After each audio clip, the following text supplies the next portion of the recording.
હજુ પણ માવઠું પીછો નહીં છોડે. 2 દિવસ બાદ ફરી માવઠું ત્રાટકશે. હવામાન વિભાગે કરી મોટી આગાહી. લાગે છે કે કમોસમી વરસાદ રાજ્યના ખેડૂતોની પાછળ પડી ગયો છે. માર્ચ મહિનાના અંત ભાગમાં અને હવે એપ્રિલની શરૂઆતમાં પણ કમોસમી વરસાદે કાળો કહેર વર્તાવ્યો છે. ખેડૂતો ઉનાળુ પાક બચાવવા દોડી રહ્યા છે, પરંતુ માવઠું મંદ પડવાનું નામ નથી લેતું. હવામાન વિભાગે માવઠા અંગે આગાહી કરતા જણાવ્યું છે કે રાજ્યના કેટલાક વિસ્તારોમાં વરસાદી માહોલ રહેશે. અમરેલી, ભાવનગર, ગીર સોમનાથ અને દક્ષિણ ગુજરાતના તમામ જિલ્લામાં થંડરસ્ટોર્મ સાથે વરસાદની આગાહી कराई है. आने वाले 7 दिनों के लिए हम गुजरात स्टेट के फोरकास्ट की बात करेंगे. तो हम आज डे 1 की बात करेंगे, जिसमें आज आइसोलेटेड प्लेसेस पे लाइट टू मॉडरेट रेन और साथ में थंडरस्टॉर्म की वार्निंग है. तो जो डिस्ट्रिक्ट हैं जहाँ पे लाइट टू मॉडरेट रेन और साथ में थंडरस्टॉर्म की वार्निंग है वो डिस्ट्रिक्ट हैं अमरेली, भावनगर, गीर सोमनाथ और गुजरात रीजन के साउथ गुजरात के सारे डिस्ट्रिक्ट कवर हैं. હવામાન વિભાગે જણાવ્યું છે કે રાજ્યમાં હજુ એક વેસ્ટર્ન ડિસ્ટર્બન્સ સક્રિય થશે, જેના કારણે 7 એપ્રિલે કેટલાક જિલ્લાઓમાં વરસાદની શક્યતા છે. 7 એપ્રિલે દ્વારકા, જામનગર, કચ્છ, બનાસકાંઠા, સાબરકાંઠા, અરવલ્લી, મહીસાગર, છોટાઉદેપુર, તાપી, નર્મદા, ડાંગમાં કમોસમી વરસાદ ખાબકી શકે છે. 8 એપ્રિલ સુધીમાં કમોસમી વરસાદ વિરામ લેશે અને ત્યારબાદ ભીષણ ગરમીનો પ્રકોપ શરૂ થશે. હવામાન વિભાગે જણાવ્યું છે કે 8 એપ્રિલ બાદ મહત્તમ તાપમાનમાં વધારો થશે. આ દરમિયાન 2 થી 3 ડિગ્રી તાપમાન વધવાનું અનુમાન છે. आने वाले 4 दिनों के लिए मैक्सिमम टेम्परेचर 9 लाख चेंज में रहेगा. उसके बाद मैक्सिमम टेम्परेचर में 2 से 3 डिग्री की बढ़ोतरी का पूर्वानुमान है. દાદરા નગર હવેલીના ગોડાઉનમાં થયો જોરદાર ધડાકો, વાહનોના ચીથરા ઉડ્યા. દાદરા નગર હવેલીના દાદરા વિસ્તારમાં ગોડાઉનમાં બ્લાસ્ટ થતા અફરાતફરીનો માહોલ સર્જાયો. નાઇટ્રોજન ગેસના એક ગોડાઉનમાં અચાનક પ્રચંડ વિસ્ફોટ થયો. આ ઘટનામાં 4 લોકોના કમકમાટી ભર્યા મોત નીપજ્યા, જ્યારે 8 લોકોને ઈજા પહોંચી હતી. ઈજાગ્રસ્તોને સારવાર માટે હોસ્પિટલ ખસેડવામાં આવ્યા હતા. આ ધડાકો એટલો પ્રચંડ હતો કે ગોડાઉનની છત અને દિવાલો કાટમાળમાં ફેરવાઈ ગઈ. ઘટના બાદ ફાયર બ્રિગેડ અને પ્રશાસનના ઉચ્ચ અધિકારીઓની ટીમ સ્થળ પર પહોંચી અને પરિસ્થિતિ પર કાબુ મેળવવા આસપાસના વિસ્તારને ખાલી કરાવાયો. પ્રશાસન દ્વારા કાર્યવાહી શરૂ કરવામાં આવી હતી. ઘટનાની વિગત જોઈએ તો દાદરાનગર હવેલીમાં આજે એક હૃદયદ્રાવક દુર્ઘટના સર્જાઈ. અહીં આવેલા એક નાઇટ્રોજન ગેસના ગોડાઉનમાં અચાનક ભયાનક વિસ્ફોટ થતા સમગ્ર વિસ્તાર ધણધણી ઉઠ્યો હતો. પ્રાપ્ત માહિતી અનુસાર દાદરાનગર હવેલીના ઔદ્યોગિક વિસ્તારમાં આવેલા નાઇટ્રોજન ગેસના સિલિન્ડરના ગોડાઉનમાં આ બ્લાસ્ટ થયો હતો. વિસ્ફોટ એટલો પ્રચંડ હતો કે ગોડાઉનની મજબૂત દિવાલો અને છત ધરાશાયી થઈ ગઈ. બ્લાસ્ટનો અવાજ કિલોમીટરો દૂર સુધી સંભળાયો હતો, જેને કારણે આસપાસના રહીશો અને અન્ય એકમોમાં કામ કરતા શ્રમિકોમાં ભારે નાસભાગ અને ફફડાટ મચી ગયો હતો. ઘટનાની જાણ થતાં જ સ્થાનિક તંત્ર, પોલીસ કાફલો અને ફાયર બ્રિગેડની ટીમો તાત્કાલિક ઘટનાસ્થળે પહોંચી ગઈ હતી. કાટમાળ નીચે દબાયેલા લોકોને બહાર કાઢવા માટે યુદ્ધના ધોરણે રેસ્ક્યુ ઓપરેશન હાથ ધરવામાં આવ્યું હતું. ઈજાગ્રસ્તોને તાત્કાલિક નજીકની હોસ્પિટલમાં સારવાર અર્થે ખસેડવામાં આવ્યા છે, જ્યાં તેમની સ્થિતિ નાજુક હોવાનું પણ જાણવા મળ્યું છે. રાજ્યના અલગ અલગ સ્થળોએ બબાલ અને હુમલાની ઘટનાઓ બની. વડોદરામાં બુટલેગરો બેફામ બન્યા. વડોદરાના પાદરામાં બુટલેગરોએ કાયદાનો ડર જ ન હોય તેમ રિક્ષા ચાલક પર જીવલેણ હુમલો કરી આતંક મચાવ્યો. રાયપુરા અને જાસપુરના 6 કુખ્યાત બુટલેગરોએ રિક્ષા ચાલક મહેશ માળીને રસ્તામાં આંતરી તું એસએમસી નો બાતમીદાર છે તેમ કહી ઢોર માર માર્યો હતો. હુમલાખોરોએ માત્ર માર જ ન માર્યો, પરંતુ રિક્ષા ચાલકના ગળામાંથી 1 તોલાની સોનાની ચેઇન પણ લૂંટી લીધી હતી. પોલીસ અમારું કંઈ નહીં કરી શકે તેવી ધમકી આપી બુટલેગરોએ પોલીસને પણ ખુલ્લો પડકાર ફેંક્યો છે. હાલ ગંભીર રીતે ઈજાગ્રસ્ત મહેશ માળી વડોદરાની એસએસજી હોસ્પિટલમાં સારવાર હેઠળ છે, જ્યારે પાદરા પોલીસે 6 શખ્સો વિરુદ્ધ ગુનો નોંધી વધુ તપાસ હાથ ધરી છે. આ તરફ સુરતના કડોદરા ખાતે મારામારીની ઘટના સામે આવી. કડોદરાની મહાલક્ષ્મી સોસાયટીમાં બબાલ બાળકોના રમવાને લઈને ઉગ્ર બોલાચાલી બાદ મામલો ગરમાયો.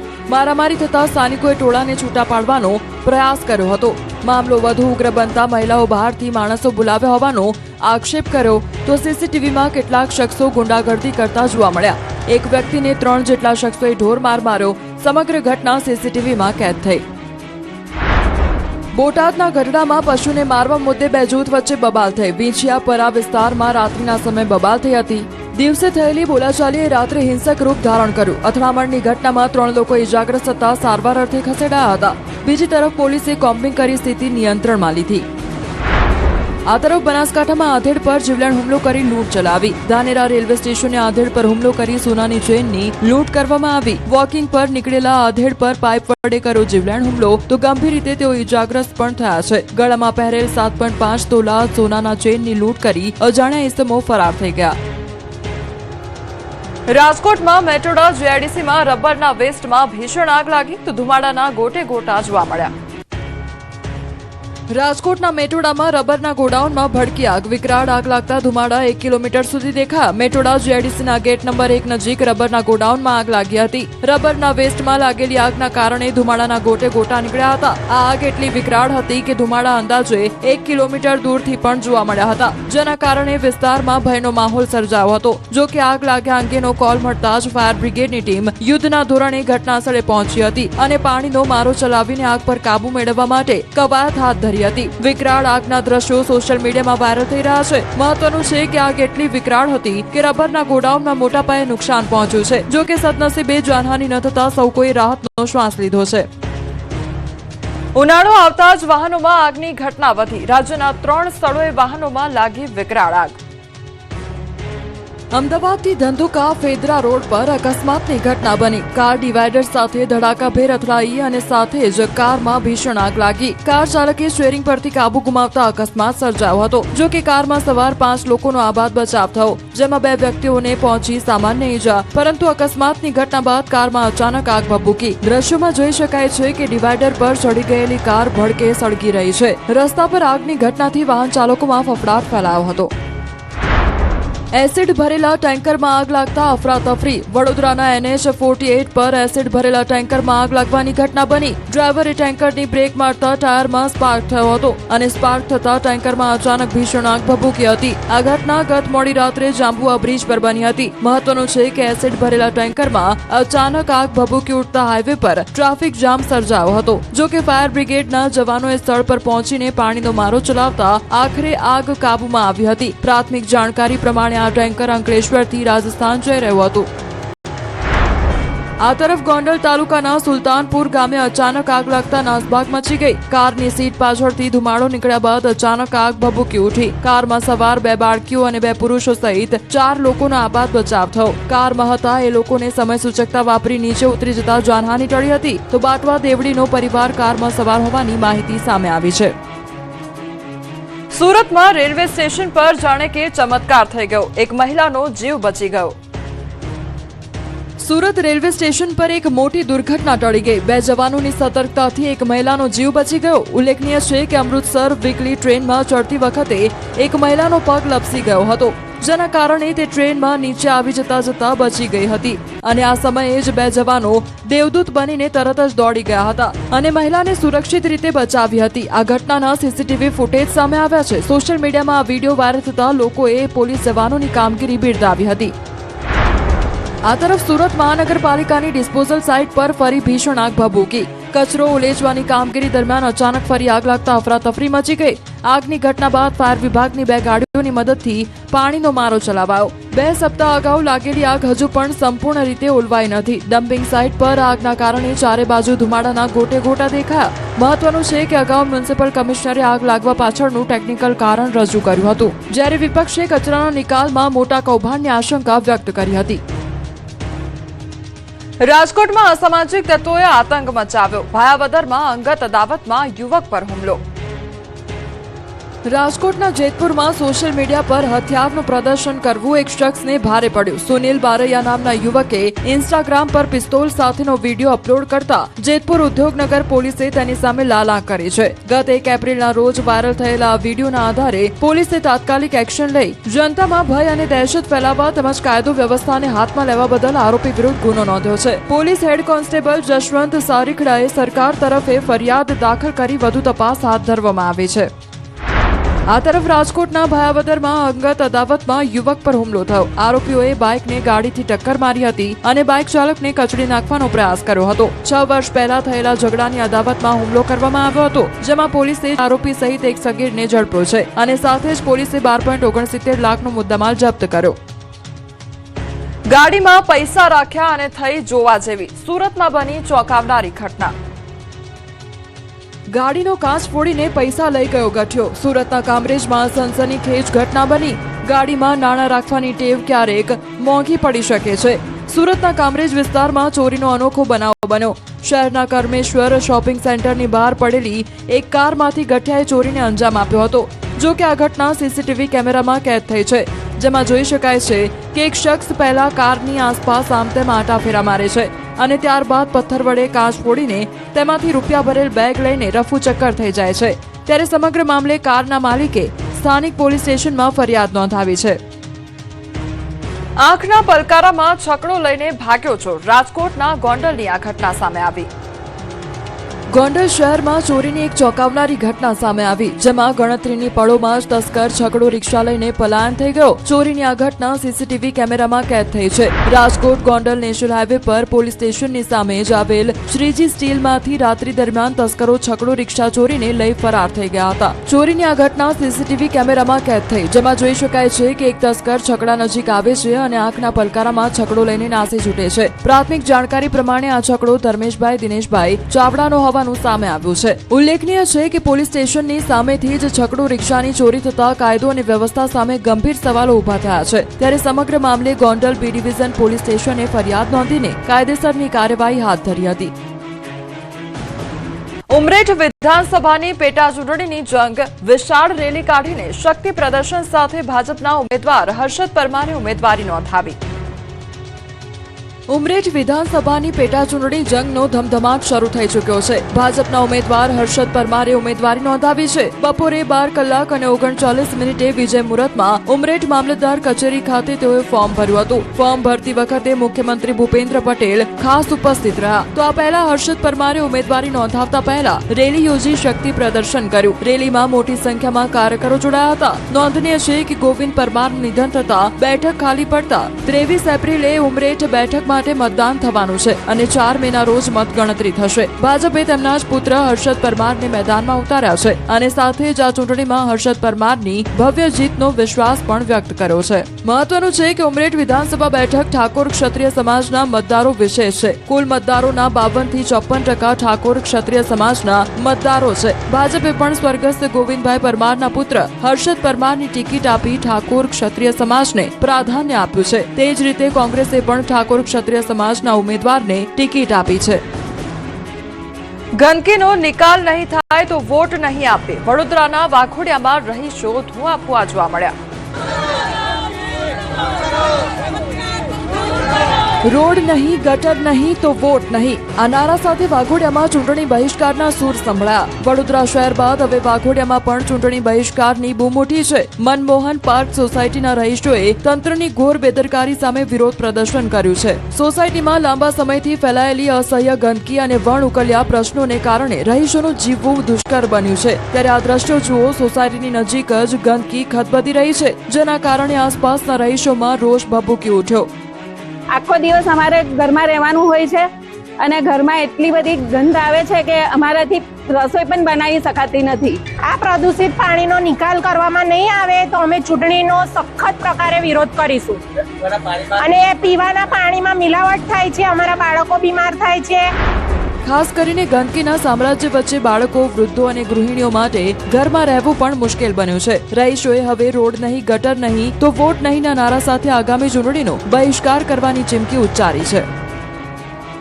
નેતાજીની કોંગ્રેસમાં ઘર વાપસી. ભાજપમાં અવગણના થતી હોવાનો કર્યો ઉલ્લેખ. સ્વામીજીની આજ્ઞાથી હું ભાજપમાં જોડાયો હતો. આ નિવેદન સાથે જંબુસરના પૂર્વ ધારાસભ્ય કિરણ મકવાણાએ કોંગ્રેસમાં ઘર વાપસી કરી છે. કોઈ કમિટમેન્ટ આજ દિન સુધી પૂરી થઈ નથી. સતત અવગણના થતી હોય તો કોઈ પણ માણસ એનું છે તે ભાઈ સ્વમાન બધાને વાલું છે.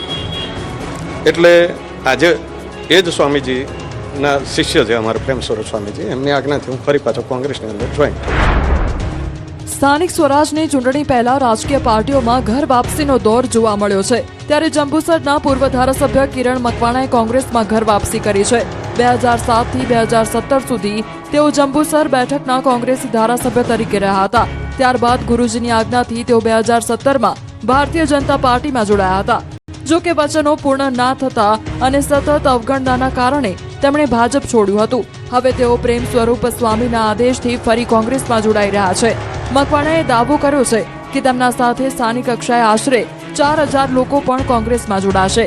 સાથે જ તેમણે વધુમાં કહ્યું કે કોંગ્રેસ પાર્ટી જે પણ જવાબદારી આપશે તે પૂર્ણ નિષ્ઠાથી નિભાવશે. પૂર્વ ધારાસભ્ય આગામી 12 એપ્રિલના રોજ સત્તાવાર રીતે જાહેર સભા કરીને કોંગ્રેસનો ખેસ ધારણ કરશે. રાજ્યમાં સ્થાનિક સ્વરાજની ચૂંટણીનો ધમધમાટ, ત્યારે ભાજપ અને કોંગ્રેસ દ્વારા સેન્સ પ્રક્રિયા કરવામાં આવી. ગીર સોમનાથમાં સ્થાનિક સ્વરાજ્યની ચૂંટણીની તૈયારીઓ તેજ થઈ છે. ત્યારે તલાળામાં કોંગ્રેસ દ્વારા યોજાઈ સેન્સ પ્રક્રિયા. જિલ્લા પંચાયત, તાલુકા પંચાયત અને નગરપાલિકાના ઉમેદવાર માટે સેન્સ પ્રક્રિયા યોજાઈ, જેમાં જીપીસીસી નિરીક્ષક અને જિલ્લા કોંગ્રેસ પ્રમુખ પૂજા વંશ હાજર રહ્યા અને ઉમેદવારી નોંધાવવા મોટી સંખ્યામાં કાર્યકરો ઉમટી પડ્યા હતા. આ તરફ બનાસકાંઠામાં ચૂંટણી માટે ઉમેદવારોનો રાફડો ફાટ્યો. પાલિકાની 44 બેઠકો માટે 338 ઉમેદવારોએ સેન્સ આપી હતી. બીજી તરફ ભાજપમાંથી ટિકિટ લેવા ઉમેદવારોનું લોબિંગ પણ શરૂ થયું. વોર્ડ નંબર 10 માંથી 50 ઉમેદવારોએ સેન્સ આપી હતી. હવે પાર્લામેન્ટરી બોર્ડના નિર્ણય પર સૌ કોઈની નજર મંડાયેલી છે. બનાસકાંઠા સ્થાનિક સ્વરાજ્યની ચૂંટણીને લઈ કોંગ્રેસની સેન્સ પ્રક્રિયા. તો પાલનપુર કોંગ્રેસ કાર્યાલય ખાતે તાલુકા અને જિલ્લા પંચાયતની ચૂંટણીને લઈ સેન્સ પ્રક્રિયા યોજાઈ. પ્રદેશ કોંગ્રેસમાંથી પહોંચેલા નિરીક્ષક દ્વારા ઈચ્છુક ઉમેદવારોના સેન્સ લેવાની પ્રક્રિયાની શરૂઆત કરવામાં આવી હતી. આ તરફ ચૂંટણીને લઈને બનાસકાંઠામાં કોંગ્રેસ દ્વારા અનોખો નિર્ણય લેવાયો. કોંગ્રેસમાંથી ટિકિટ લેતા ઉમેદવારોએ બાંહેધરી પત્રક ભરવું પડશે. આ નિર્ણયથી કોંગ્રેસના ઉમેદવારો પર ભરોસો જ ન રહ્યો હોય તેવો ઘાટ ઘડાયાનો ગણગણાટ છે. ઉમેદવારના સેન્સ ફોર્મ સાથે કોંગ્રેસ બાંહેધરી પત્રક લેશે અને જો કોઈ ઉમેદવાર પક્ષ પલટો કરશે તો પક્ષાંતર ધારાની કોર્ટમાં જઈ અને તેનું સભ્યપદ રદ કરવામાં આવશે. ચૂંટણીને લઈને સજ્જ થયું છે વહીવટી તંત્ર. સોમવારથી ઉમેદવારી પત્રો ભરવાની પ્રક્રિયા શરૂ થશે. અમદાવાદમાં સ્થાનિક સ્વરાજ્યની ચૂંટણીને લઈને વહીવટી તંત્ર દ્વારા તમામ તૈયારીઓ પૂર્ણ કરી દેવામાં આવી છે, જેમાં મતદારો અને મતદાન મથકોની સંખ્યા નિશ્ચિત થયા બાદ હવે આગામી સોમવારથી ઉમેદવારી પત્રો ભરવાની પ્રક્રિયા શરૂ થશે. ચૂંટણી અધિકારીઓ દ્વારા આચારસંહિતાના અમલીકરણ અને ઈવીએમ ચકાસણી જેવી મહત્વની કામગીરીઓ પૂર્ણ કરવામાં આવી છે. આ સાથે ઉમેદવારોની આખરી યાદી જાહેર થયા બાદ મશીનોની અંતિમ પ્રિપરેશન હાથ ધરાશે. અત્યાર સુધીમાં આચારસંહિતા ભંગની કોઈ ફરિયાદ નોંધાઈ નથી. તેમ છતાં કોર્પોરેશન અને તાલુકા કક્ષાએ ટીમો સતત કાર્યરત છે, જે અંતર્ગત કોઈપણ ફરિયાદના તાત્કાલિક નિરાકરણ માટે કલેક્ટર કચેરી ખાતે ખાસ કંટ્રોલ રૂમ શરૂ કરવામાં આવ્યો છે, જ્યાંથી મતદારો અને રાજકીય પક્ષો જરૂરી તમામ માહિતી મેળવી શકશે. આ તરફ મહીસાગર જિલ્લામાં આચારસંહિતાના ભંગનો મામલો સામે આવ્યો, જેમાં લુણાવાડા ખાતે ક્રિસ્ટલ સ્કૂલમાં યોજાયેલી રાજકીય બેઠકમાં તલાટી કમ મંત્રી હાજર રહ્યા હોવાનો આક્ષેપ છે. નરેશ પટેલ, જે વીરપુરના જોધપુર ગ્રામ પંચાયત ખાતે તલાટી તરીકે ફરજ બજાવી રહ્યા છે, તેઓ સેન્સ પ્રક્રિયા દરમિયાન રાજકીય કાર્યક્રમમાં હાજરી આપતા નિયમોનો ભંગ કર્યો હોવાની ચર્ચા છે. આ બનાવને લઈને સ્થાનિક સ્તરે રોષ ફાટી નીકળ્યો છે અને તલાટી સામે યોગ્ય કાર્યવાહી કરવાની માંગ પણ ઉઠી છે. સ્થાનિક સ્વરાજની ચૂંટણી પૂર્વે કોંગ્રેસમાં ભરતી મેળો યથાવત છે. કઠલાલના સામાજિક અને સહકારી અગ્રણીઓ કોંગ્રેસમાં જોડાઈ ગયા. ભાજપ સાથે છેડો પાડી કોંગ્રેસનો હાથ પકડ્યો તો અમિત ચાવડાએ ખેસ પહેરાવી તમામનો કોંગ્રેસમાં પ્રવેશ કરાવ્યો. તો કઠલાલ એપીએમસીના પૂર્વ ચેરમેન હસમુખ પરમાર, સામાજિક અગ્રણી ઇન્દ્રવદન પરમાર, રમેશ પરમાર સહિત કાર્યકરોએ કોંગ્રેસનો હાથ પકડ્યો. કરોડોની મશીનરી ધૂળ ખાતી નજરે પડી. સુરતની નવી સિવિલમાં તંત્રની ઘોર બેદરકારી. ડોક્ટર નહીં હોવાથી કરોડોની મશીનરી પડી રહી. સુરતની નવી સિવિલ હોસ્પિટલના બેદરકારીના દ્રશ્યો જુઓ. પ્રધાનમંત્રી સ્વાસ્થ્ય સુરક્ષા યોજના હેઠળ હોસ્પિટલને અંદાજે 12 કરોડ રૂપિયાની અદ્યતન મશીનરી આપવામાં આવી હતી, પરંતુ ડોક્ટરોના અભાવે આ મશીનો છેલ્લા 1 વર્ષથી ધૂળ ખાઈ રહી છે. માહિતી મુજબ મોટાભાગની મશીનરીને એક રૂમમાં રાખવામાં આવી છે અને તેની સાથેના અનેક ઇન્સ્ટ્રુમેન્ટ્સ હજુ પણ બોક્સ પેક હાલતમાં છે. આમાંથી માત્ર 1-2 મશીનનો ઉપયોગ યુરોસર્જન દ્વારા કરવામાં આવી રહ્યો છે, જ્યારે બાકીના સાધનો બિનઉપયોગી બની રહ્યા છે. ત્યારે હવે સવાલ એ થાય છે કે આ ધૂળ ખાતી મશીનરીનું શું કરવાનું? સમગ્ર મામલે હોસ્પિટલ તંત્ર દ્વારા તાબડતોબ એક્શન લેવાય તેવી લોક માંગ ઉઠી છે. સુરેન્દ્રનગરમાં ભર ઉનાળે વોટર રૂમ બન્યા શોભાના ગાંઠિયા સમાન. અરજદારોને ભારે હાલાકી. સુરેન્દ્રનગર જિલ્લામાં ખેરાળી રોડ પર આવેલા બહુમાળી ભવનમાં અનેક સરકારી કચેરીઓ આવેલી છે, જ્યાં મોટી સંખ્યામાં અરજદારો પોતાના કામ અર્થે આવે છે. પરંતુ આ બહુમાળી ભવનમાં તંત્ર દ્વારા પીવાના પાણીની સુવિધાઓ નહીં હોવાથી ભર ઉનાળે ગરમીમાં હાલાકી ભોગવવાનો વારો આવ્યો છે. કચેરીમાં વોટર રૂમ છે, પણ વોટર કુલર વગર શોભાના ગાંઠિયા સમાન બની ગયા છે. બહુમાળી ભવનમાં આરટીઓ, સમાજ કલ્યાણ, ખેતીવાડી, ખાણ ખનીજ, રજિસ્ટ્રાર, જમીન દસ્તાવેજ, શિક્ષણ સહિત અંદાજે 20 થી વધુ સરકારી કચેરીઓ વર્ષોથી કાર્યરત છે. આ તમામ સરકારી કચેરીઓમાં અરજદારો પોતાના અલગ અલગ કામો માટે આવે છે, પરંતુ કરોડોના ખર્ચે બનાવેલા બહુમાળી ભવનમાં વર્ષોથી અરજદારો માટે પીવાના પાણીની સુવિધા ઉપલબ્ધ નહીં હોવાથી અરજદારોને ઉનાળાની કાળઝાળ ગરમીમાં પીવાના પાણી માટે મુશ્કેલી પડી રહી છે. અહીં બહુમાળી ભવનના 3 માળની 2 બિલ્ડિંગમાં દરેક માળ પર વોટર રૂમ બનાવવામાં આવ્યા છે, પરંતુ માત્ર દેખાવ પૂરતા જ છે, કારણ કે દરેક વોટર રૂમ વોટર કુલર વગર બંધ હાલતમાં ધૂળ ખાઈ રહ્યા છે. તેમજ પીવાના પાણી માટેની જગ્યા રાખવામાં આવી છે, પરંતુ કનેક્શન જોડવામાં આવ્યા નથી. આથી બહુમાળી ભવનમાં સરકારી કચેરીઓમાં આવતા અરજદારોને પીવાના પાણીની સુવિધાના અભાવે ન છૂટકે બહારથી પાણીની બોટલ વેચાતી ખરીદવી પડે છે, જેથી વોટર રૂમમાં વોટર કુલર નાખી કાયમી ધોરણે પીવાના પાણીની વ્યવસ્થા કરવામાં આવે તેવી માંગ ઉઠી છે. ખેડામાં 3 વર્ષથી રસ્તાનું કામ અધૂરું રહેતા લોકોમાં ભારે રોષ જોવા મળ્યો. માર્ગ પૂર્ણ કરવાની ઉઠી માંગ. ખેડા જિલ્લાના ઠાસરા તાલુકામાં મૂળિયાદથી પિલોલને જોડતો માર્ગ છેલ્લા 3 વર્ષથી અધૂરો રહેતા ગ્રામજનોમાં ભારે રોષ ફાટી નીકળ્યો છે. રૂપિયા 3.92 કરોડના ખર્ચે મંજૂર થયેલું આ કામ સમય મર્યાદા બાદ પણ પૂર્ણ થયું નથી અને હાલમાં માત્ર મેટલ લેવલે અટવાયું છે. શેરડી નદી પરના બ્રિજનું કામ પણ અધૂરું રહેતા ખેડૂતો અને વિદ્યાર્થીઓને ભારે મુશ્કેલીઓનો સામનો કરવો પડી રહ્યો છે. કોન્ટ્રાક્ટર એજન્સીની મનમાની સામે લોકોમાં અસંતોષ પણ છે અને ચોમાસા પહેલા માર્ગ પૂર્ણ કરવાની માંગ પણ ઉઠી છે. સ્થાનિક રહીશોનો આક્ષેપ છે કે કોન્ટ્રાક્ટર પોતાની મરજી મુજબ કામ શરૂ કરે છે અને બંધ કરી દે છે. હાલમાં રોડ પર માત્ર માટી અને મેટલ નાખીને કામ અધૂરું છોડી દેવાયું છે, જેના કારણે ઉડતી ધૂળ અને પથરાઓને લીધે વાહન ચાલકો પરેશાન છે. બીજી તરફ માર્ગ અને મકાન વિભાગના અધિકારીઓનું પણ આ એજન્સી સાંભળતી ન હોવાનું ચર્ચાઈ રહ્યું છે. ગ્રામજનોની માંગ છે કે જો આગામી ચોમાસા પહેલા મુખ્ય માર્ગ ડામરથી મઢીને તૈયાર કરવામાં નહીં આવે તો અવરજવર સંપૂર્ણ બંધ થઈ જવાની ભીતિ છે. બીજી તરફ આ સમગ્ર મામલે કાર્યપાલક ઇજનેરે જણાવ્યું હતું કે મૂળિયાદ ખાતે બ્રિજના એપ્રોચ રોડની લંબાઈ ઓછી પડતી હોવાથી તેને વધારવા માટેની કામગીરી હાલ પ્રગતિમાં છે. પોતે સ્થળ મુલાકાત લીધી છે, જેમાં રિટેનિંગ વોલ અને મેટલિંગનું કામ પૂર્ણ થઈ ગયું છે. ટૂંક સમયમાં જ ડામર કામ પૂર્ણ કરી આ બ્રિજ અને રસ્તો જનતા માટે ખુલ્લો મૂકવામાં આવશે. જૂનાગઢમાં રસ્તાની ધીમી કામગીરી સામે જનતામાં આક્રોશ. ગટરની લાઇન તૂટતા રોગચાળો ફેલાવાની ભીતિ. તંત્રની ધીમી કામગીરીના કારણે સ્થાનિકો ત્રાહિમામ પોકારી ઉઠ્યા. જવાહર રોડ વિસ્તારમાં છેલ્લા 1.5 મહિનાથી રસ્તાનું ખોદકામ હવે સ્થાનિકો, વેપારીઓ માટે મોટી આફત સમાન સાબિત થઈ રહ્યું છે. રસ્તા પર ગટરો ઉભરાતા અને ખોદાયેલા રસ્તાઓના કારણે વેપાર ધંધા પર માઠી અસર પડી. ઉભરાતી ગટરોના કારણે રોગચાળો ફેલાઈ રહ્યો હોવાનો સ્થાનિકો દાવો કરી રહ્યા છે. મનપાના આડેધડ ખોદકામમાં ગટરની લાઈનો તૂટી જતા રસ્તાઓ પર ગંદા પાણીની નદીઓ વહી રહી છે. પીવાનું પાણી પ્રદૂષિત થઈ રહ્યું છે અને કચરા ગાડીઓ અંદર ન આવી શકતા ગંદકી અને મચ્છરોનો ત્રાસ પણ વધી રહ્યો છે. તો પરિસ્થિતિ એટલી ગંભીર છે કે આ વિસ્તારમાં એમ્બ્યુલન્સ પણ પ્રવેશી શકતી નથી. બીમાર વ્યક્તિ કે વૃદ્ધોને મુખ્ય રોડ સુધી ખભા પર ઉંચકીને લઈ જવાની નોબત આવી છે. જો કોઈ મોટી દુર્ઘટના સર્જાય તો તેની જવાબદારી કોની, તેવા રહીશો સવાલ પૂછી રહ્યા છે. રોડ બંધ હોવાના કારણે આ વિસ્તારના વેપારીઓની હાલત કફોડી બની. છેલ્લા 1.5 મહિનાથી ગ્રાહકો દુકાન સુધી પહોંચી શકતા નથી, જેના કારણે વેપારીઓ આર્થિક સંકટમાં મુકાયા. વારંવારની રજૂઆતો છતાં તંત્ર ઝડપીથી કામગીરી ન કરતું હોવાનો દાવો સામે આવ્યો છે, જેને પગલે હવે વેપારીઓ ઉગ્ર આંદોલનની ચીમકી પણ ઉચ્ચારી છે.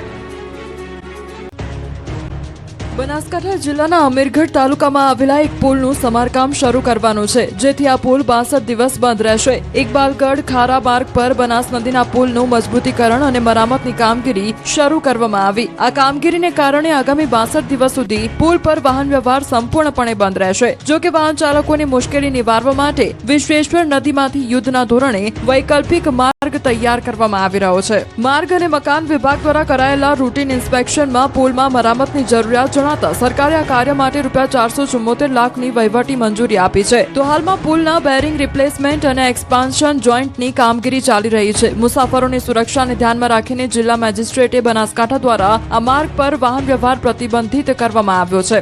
આ બ્રિજ પરથી તમામ પ્રકારના વાહનો અને રાહદારીઓની અવરજવર પર પ્રતિબંધ રહેશે. આ સમયગાળા દરમિયાન નાગરિકોની સુવિધા માટે વૈકલ્પિક માર્ગની વ્યવસ્થા કરવામાં આવી છે. ઇકબાલગઢથી ખારા તરફ જતા વાહનોએ ઇકબાલગઢથી સરોત્રા, ઘાટા અને વેરા બાલુંદ્રા 3 રસ્તા થઈને પહોંચી શકાશે. તેવી જ રીતે ખારાથી ઇકબાલગઢ આવવા માટે બાલુંદ્રા 3 રસ્તાથી વેરા, ઘાટા અને સરોત્રા વાળો માર્ગ ઉપયોગમાં લેવાનો રહેશે. પ્રતિબંધને કારણે બાલુંદ્રા તેમજ ખારા તરફથી મોટાભાગના ગામોના લોકોને 15 થી 20 કિલોમીટર લાંબા વૈકલ્પિક માર્ગે જવું પડતું હતું.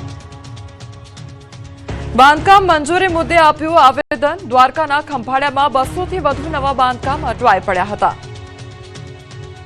દેવભૂમિ દ્વારકાના ખંભાળિયામાં બાંધકામ મંજૂરી મુદ્દે બિલ્ડર એસોસિએશને કલેક્ટરને આવેદન પાઠવ્યું. છેલ્લા 4 વર્ષથી વિકાસ સત્તામંડળ દ્વારા લેઆઉટ પ્લાન મંજૂરી બંધ રાખવામાં આવી છે, જ્યારે છેલ્લા 1 વર્ષથી વધુ સમયથી તમામ પ્રકારની બાંધકામ પરવાનગીઓ પણ અટવાઈ ગઈ છે. ઓનલાઈન પોર્ટલ પર 2000 થી વધુ ઇમ્પેક્ટ પરવાનગીઓ અને 200 થી વધુ નવા બાંધકામના પ્રસ્તાવો વિલંબિત હોવાથી બાંધકામ પ્રવૃત્તિઓ સ્થગિત થઈ છે અને જેના કારણે હજારો મજૂરો, કડિયા, એન્જિનિયરો અને બિલ્ડિંગ મટીરીયલ વેપારીઓની રોજીરોટી પર ગંભીર અસર પડી છે.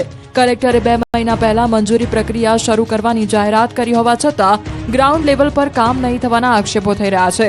તેથી બિલ્ડર્સ દ્વારા કલેક્ટરને આવેદનપત્ર આપવામાં આવ્યું. કલેક્ટરે પ્રક્રિયા શરૂ કરવાનું આશ્વાસન આપતા બિલ્ડર લોબીમાં રાહતની લાગણી જોવા મળી રહી છે.